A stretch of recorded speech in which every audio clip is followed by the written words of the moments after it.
నీలకంఠ దీక్షితులని సంస్కృతంలో మహాకవి ఆయన అప్పయ్య దీక్షితుల మనమడు, చాలా గొప్పవాడు. ఆయన అన్ని చమత్కారాలు చెప్తుంటాడు ఇట్లాంటివన్నీ. ఆయన ఏం చెప్పాడంటే, ఒకడికి వారాలు తెలుసు, ఒకడికి నక్షత్రాలు తెలుసు, ఒకడికి రాసులు తెలుసు. రాసుల వాడికి వారాలు తెలీదు, వారాల వాడికి నక్షత్రాలు తెలీదు. వీళ్ళే జ్యోతిష్కులు అన్నాడు.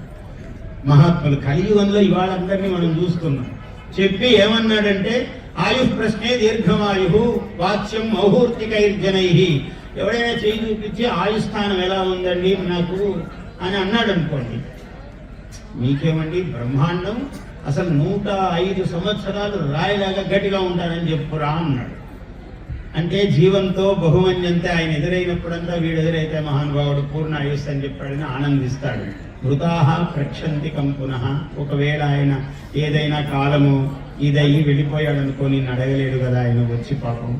అందువల్ల ఉన్నప్పుడు ఉన్నాడని చెప్పురా, ఇంతే చమత్కారం అన్నాడు. అంటే అందరు ఇట్లాంటి వాళ్ళే ఉంటారు కలియుగంలో. కలి విడంబనం అని రాశాడు. కలి యొక్క మహిమ ఇట్లా ఉంటుందన్నాడు.